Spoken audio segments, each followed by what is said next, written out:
What if I told you this chapter isn't about love ending, it's about love being measured? Because in this chapter, no one is swept away by passion. Instead, everyone stops and thinks.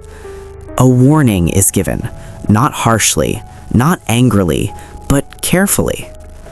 Elizabeth is trusted to be sensible, trusted to choose wisely, trusted not to confuse charm with safety. And for the first time, she listens. Not because she's afraid, but because she understands what is at stake. Meanwhile, life moves forward. A wedding happens. A friendship changes shape. Letters begin to replace closeness. What once felt intimate now feels managed. Then comes London, waiting, polite visits, missed meetings, smiles that no longer mean what they once did. And slowly, painfully, one truth becomes impossible to ignore. Some people were never deceiving you out of malice. They were protecting their own interests. This chapter asks questions that still matter today. How much of love is feeling, and how much of it is choice? When does affection become imprudence, and when does letting go become wisdom? By the end of this chapter, you won't be wondering who fell in love.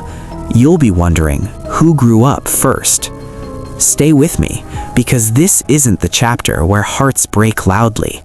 It's the chapter where illusions quietly disappear. Mrs. Gardner chose her moment carefully. When she finally had Elizabeth alone, she spoke kindly but seriously. She trusted Elizabeth's intelligence, and that trust allowed her to speak honestly.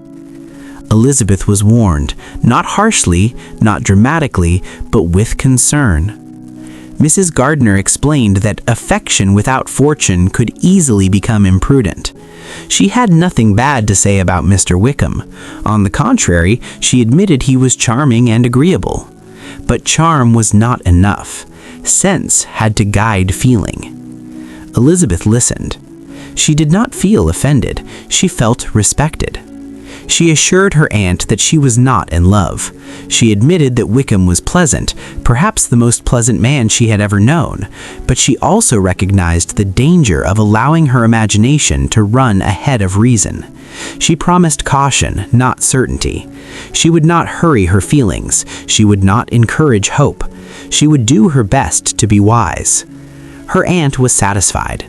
They parted with mutual affection and without resentment. Advice had been given and it had been received. Soon after, life moved forward as it always did. Mr. Collins returned to Hertfordshire, now staying with the Lucases. His wedding approached quickly, and Mrs. Bennet, though still bitter, had resigned herself to it. On the day before the wedding, Charlotte came to say goodbye. Elizabeth walked with her downstairs, ashamed of her mother's cold manners, but sincerely touched herself. Charlotte asked Elizabeth to write often and to visit her at Hunsford. Elizabeth agreed, though she expected little pleasure from it. The wedding followed. Charlotte became Mrs. Collins and left Hertfordshire for Kent. Letters soon arrived. They were cheerful, careful, and polite. Charlotte praised everything: her house, her surroundings, Lady Catherine's kindness. Elizabeth read them with interest, but without warmth. The comfort of true intimacy was gone.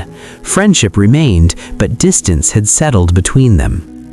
Jane, meanwhile, had arrived safely in London. Elizabeth waited anxiously for news. She hoped, still, that something might be said of Mr. Bingley. At first, Jane heard nothing. She had not seen Caroline Bingley at all. When she finally did, the meeting was short, formal, and changed. Caroline's manners were colder. Her affection seemed forced. Jane tried to excuse it, but time passed and nothing improved. 4 weeks went by.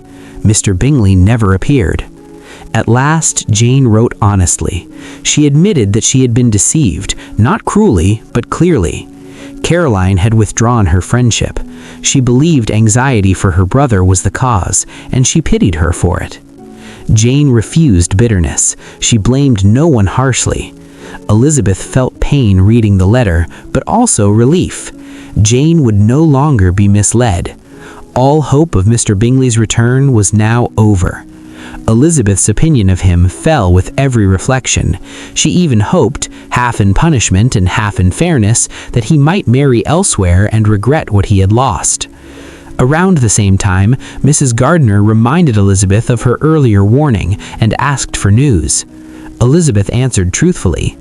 Wickham's attentions had ended. He had turned his interest elsewhere, to a young woman with £10,000. Elizabeth observed this calmly.